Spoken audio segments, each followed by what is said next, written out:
story very, very well. But let's continue.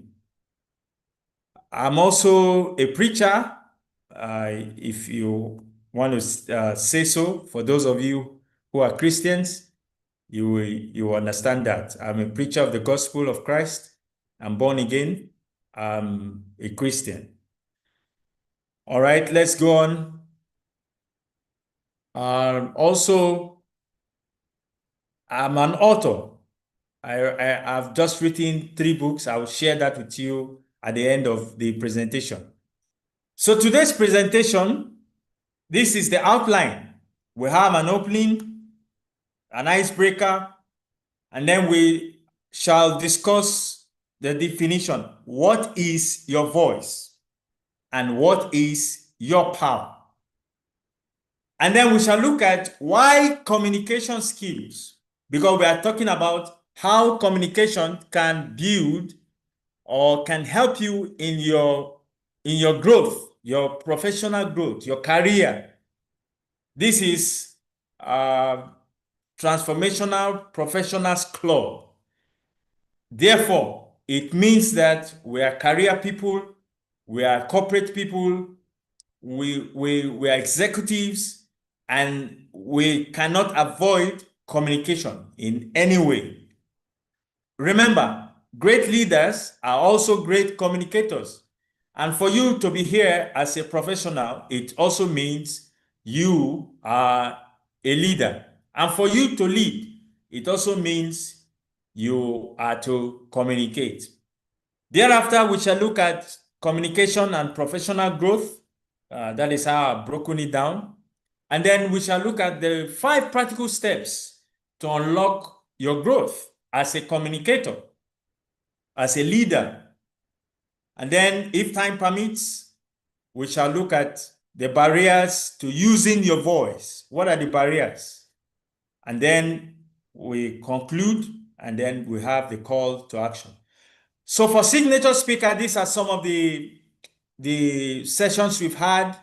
There are many, but I just decided to put these photographs to show you what we do. We do trainings in public speaking, personal growth and development. We also had one with some career people, professionals. We had vision board together with communication. So we were trying to bridge vision board with public speaking together. And we had someone who came and did that for us. It was very wonderful. It was a wonderful session. We had people from Afros and More. They had their executive, their managers come around, about 5 of them. They were around, and we had a wonderful time, and some others from different organizations. So it was very, very powerful. And then we had a session for youth, teenagers, public speaking and communication. And then we had vision board. They were together. It was so powerful, very, very powerful. Then we had another just for teenagers, without vision board, but just teenagers. We taught them how to communicate. It was a very transformational event. So let's begin now. The question I want to, or the icebreaker I want to pose to you is, for example, let's say you have 2 professionals with the same skills. And I think recently, Coach Samuel posted something on the group where he gave such examples. So you have 2 professionals with the same skills, and then one speaks up and the other stays quiet. What is the result? Let me hear you. What is the result? Go to the chat session and send in your chat. Let's see. What's the result? 2 professionals with the same skills. One speaks up and the other does not. What's the result? Let me hear you. Let me hear you. Let me hear you. Go ahead. Go ahead. Go ahead. I want to see your chat. Go ahead. What do you think? 2 professionals with the same skills. with the same skills, not communication skills, but let's say skills on maybe accounting, uh, data analysis, IT, software developer, whatever, uh, content creator, whatever. Yes, go ahead, go ahead. Let me see you on the chat. Yeah, what is the result? Are we there? Are we there? Yeah, go ahead. Type in the chat group. What is the result? Okay, the one that speaks up usually gets more opportunities. Thank you, Barbara, than the one who is silent. The quiet one seems inefficient. Okay. Yes, that's from Barbara. Yes, let me have others. Go ahead, go ahead. Yes, what happens? The one who speaks up will be available for better opportunities. Yes, the one who speaks up is chosen. Thank you so much. Many are called, few are chosen. Okay, go on. Yes, let me hear others. Yes, go to the chat, go to the chat, go to the chat, go to the chat. Let me see. Thank you. The one who speaks up, yes. Silos, yes. Complete the statement. Yes. Yes, go on. Let me hear you. Let me hear you. Let me see your charts. Since the topic is about using your voice, even if they are lying, the world will buy their words. Thank you. Wow. The one who stays quiet is hardly noticed. Powerful. I think the one who speaks up will always yield so much result than the one who is quiet. You are all correct. You are all correct. The communicator, the one who speaks up, will get better opportunities. And I remember that's that message that was sent by Coach Samuel. He said one was quiet, very good in his skill, very wonderful. Then the other was very eloquent, was always talking every time, he's always speaking up. And then when it came to promotion, a leadership position, guess who they gave the position to?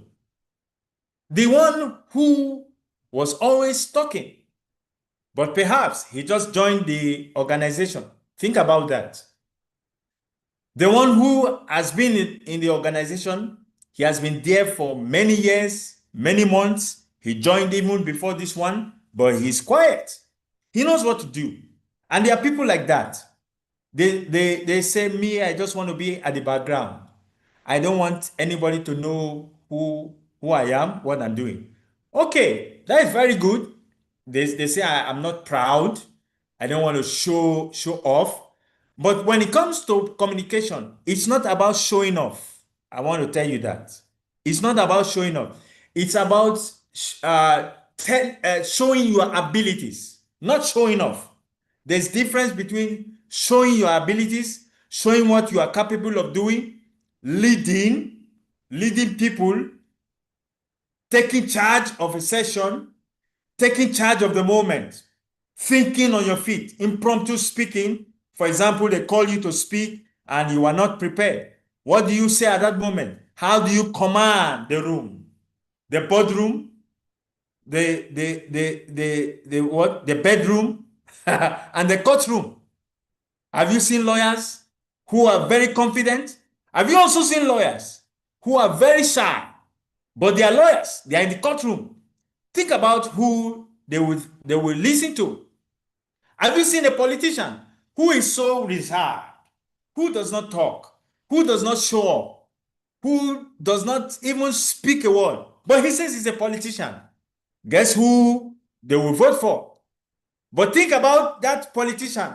Just exactly what somebody said here in the chat room, that even if they are lying, people will believe them. And you can think about that in Africa. We've had many people who lie to us, but just because they are confident communicators, we buy into them. The confident communicator often grows faster. The confident communicator often grows faster.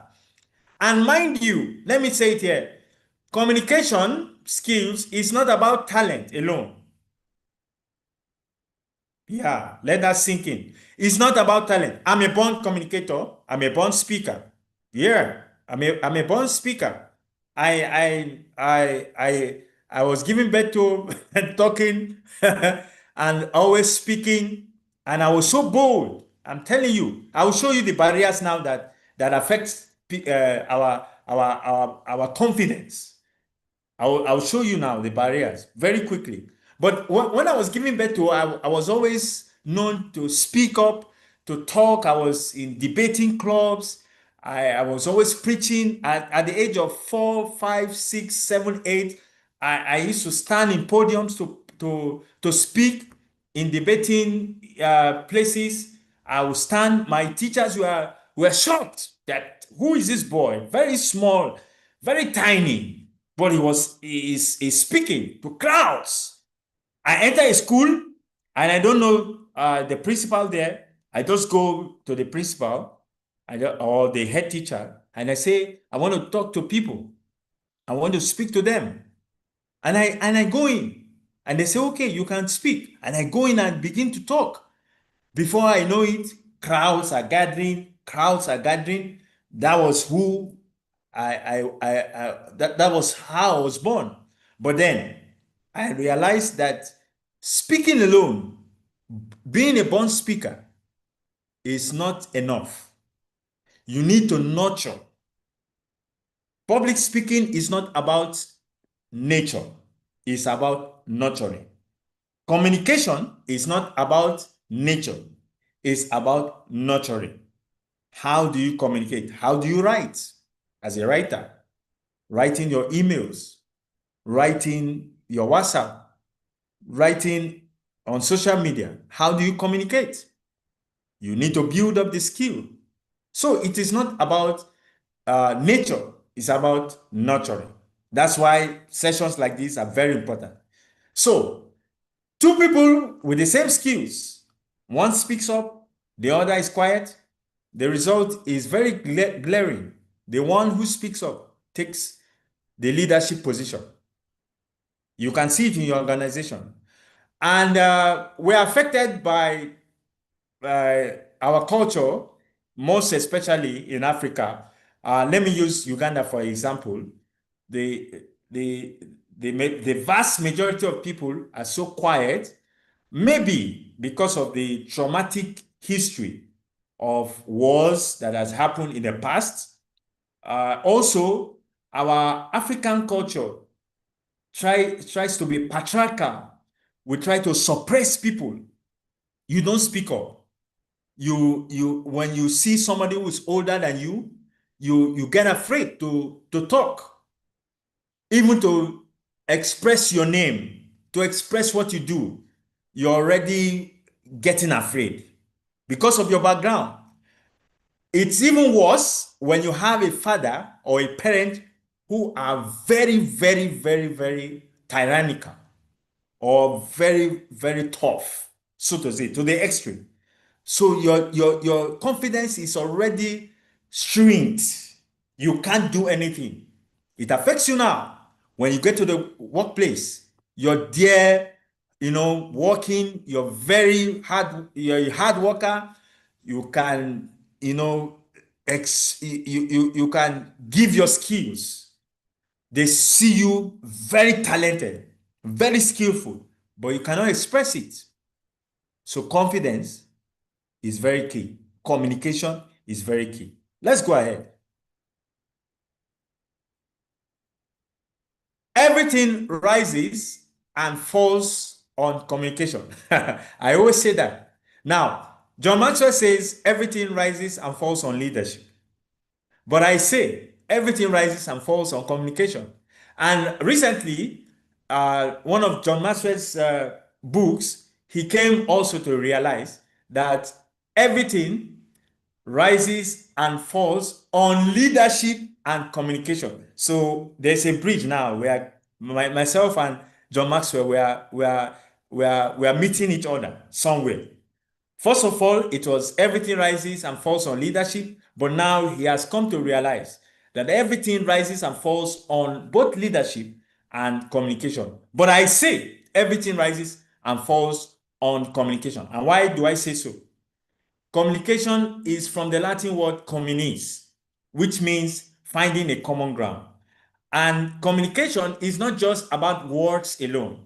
Then there is what we call the non-verbal communication. There is how you sit down. There are people that can take analysis of of your posture. They can analyze when an American president is sitting down. They can analyze that. You see the way Putin is sitting. You see the way Trump is sitting. You see the way the president is sitting. This is what he's planning to do. This is his next move. They can analyze. Why? Because your posture is communicating. Do you see how that man is looking at you? Do you see how that woman is looking at you? Do you see the way he's folding his arms? Do you see the way he's just eyeing you? It means this, it means that. That is also communication. So communication is not just verbal, it's also non-verbal. We talk of body language. When we see you, when you stand to speak, when you sit as a speaker, you have been called, or you have been elected to give a speech in your organization, to represent your boss. The moment you enter the room to give that presentation in the boardroom, the moment you enter, you are already analyzed. Your audience begin to look at you. How do you enter? The moment you bring your hand to shake, it has a meaning. If you're not shaking someone, bringing a handshake, it also has a meaning. Your posture, when someone is talking to you, how you listen, it communicates a lot. Before you even walk up to the stage, communication begins right from the seat. This is what many people don't understand. They think communication is only when you have you're writing an email, or you are standing on the stage to speak, or you are having a one-on-one conversation, a crucial conversation when the stakes are high. You're with your boss, you're having an appraisal. No. The moment you enter the room, just walking in to sit down, communication has begun. So everything rises and falls on communication. Think about it. Think about it. Very important. Let's go ahead. Your voice, your power. What does it mean? Your voice, it represents your ideas. When we were beginning this session, Coach Samuel said, if you cannot communicate even your product, your ideas, your thoughts, your message, no one will listen to you. Even your values. Are you here? You're a young lady. You want to get married. What are your values? You're a young man and you're looking for a woman to marry. And you cannot communicate your values to the lady. You're there, just quiet. She will not listen to you. Communication requires that you tell her your values. What are you bringing to the table? Your expressions. How do you express yourself? It also includes your brand, your personal branding. In the office, what do they know you for? Or are you just one random person they can't talk about? Coach Samuel, when you see Coach Samuel, even just his photo, just here now on Zoom, you can tell, you can know the kind of person he is. What is your brand? So your voice is not just what you say, it's your story. And there are different stories. You have the professional stories, you have your own personal stories. Imagine, you have stories of others, you have the brand story. So you think about which story do you have to tell the world. I have my story. I went through a serious divorce. I married a Ugandan lady, and along the way, she left me. Just some few weeks or few months after we just got married. And she said, I'm walking away from the troubles of my life. Yeah, just joking. But you know that song. And then I went through a very hard session, very hard period in my life. But then for me to also have a Ugandan wife now, it shows that I've been healed. I've broken away from the stereotype that, oh, Ugandan ladies are bad people. Ugandan ladies divorce their husbands. Ugandan ladies are these. Ugandan, no, no, no, no. That is a stereotype. That is a wrong mindset.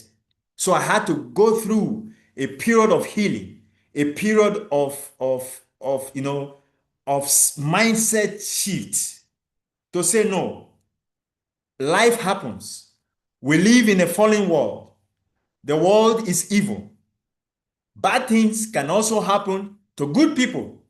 And the fact that you have a good marriage does not mean that the devil or Satan, if you're here, you believe in Satan. I know there are people that say there's no Satan, there's no evil, there's no demon. Anyway, that is your own point of view. But from the point of view I come from, there is a devil, there's an evil. So the fact that you have a good woman, you're married now, does not mean that there's no evil in the world. Evil can come in at any time. And that's why we need to fortify ourselves. And also, we have free will. Every one of us have free will. Somebody can wake up tomorrow. Yes, you married rightly. You did everything. You checked the box. Everything was going on well. But somebody can wake up tomorrow and say, I'm tired of this marriage. They are not giving to commitment again. And they walk away. You cannot do anything. Why? Because one of the gifts God gave to us was free will, free choice. So for the fact the person has walked away, you cannot force them. You only have power over evil spirit. You don't have power over somebody's will. You can tell an evil spirit, for those of you who are Christians who cast out devils, you Satan, get away, and the devil will just run away. But the woman, you cannot tell her, come back, or a man, come here. No, no, no. They will tell you, why are you shouting on me like that? So I had to change my mindset about that. That, okay, this is something that has happened to me. I have to move on. I must not say Nigerians are like this, Ugandans are like this, Indians are like this, Americans are like this. No, no, no, no. These things happen everywhere in the world. Everywhere in the world. Whether irrespective of your tribe. So I have a story and I share it. And anytime I share that story, people, relate with me. They say, oh, wow, you have gone through that. How did you come to this level now that you are now living your purpose? Because many people go through situations in life, depression, they go into depression, they now go into alcoholism, they even go into substance abuse, some even commit suicide because they were not expecting it. So how did you pick up yourself? That is a story in itself. How are you able to write a book? How are you able to challenge people? Now I have a story, and even from the story, me and my wife, we began a marriage mentor event, relationship symposium. We always have it every August. August was when we got married, and we said no. Instead of just cutting cake in the house and just both of us saying happy married life and we kiss and we do all the huggings and all the rest. No, can we add value to people? Can we share our story with others? We may not be in a position to speak because some people will say, you're just 2 years old married. You're just 2 year old in marriage. So what right do you have to speak? So to say. So we bring experienced speakers and we just moderate the program and they share their story. How can you have a thriving marriage? How can you live a marriage a good marriage life. And mind you, many marriages suffer because of knowledge. We just have the butterflies in our stomach for men, and we say, oh, this lady is beautiful. Isn't she beautiful? Isn't she lovely? I love you. I love you. You are my baby. And we go with that butterfly in the stomach. And your heart is just beating. Tinini tanana. Tinini tanana. That's all. And then you go and meet the lady. I want to marry you. But you cannot express your values. You cannot tell her what you're bringing to the table. At the end of it, you marry, just 1 week along the line, you are having problems that you did not deal with at the beginning. So, because of this, we said, let's help people, newlyweds, singles. And we started the program. We did that last year, and this year we had another one. It was very powerful. So you have a story. That's your voice. You have a thought. That's your voice. Thought leaders. You have values. Your message. How do you discover your message? Number one, what are you passionate about? I hope you're taking note. I hope you're taking note. What are you passionate about? That's how you discover your message. What are you passionate about? Number two, what are you knowledgeable about? What do you know? Because someone told us here the 10,000 hours, 10,000 hours you put in, the 10,000 hours rule by Malcolm Gladwell, Outliers. You have to put the 10,000 hours. You have to, soak yourself into what you're doing. So what do you know? Don't be everywhere. Think of something. What do you know? What are you knowledgeable about? And the other one is your experiences. What have you experienced in life? How do you want to share it to others? Who is your target audience? So your passion can get your message. Your knowledge can get your message.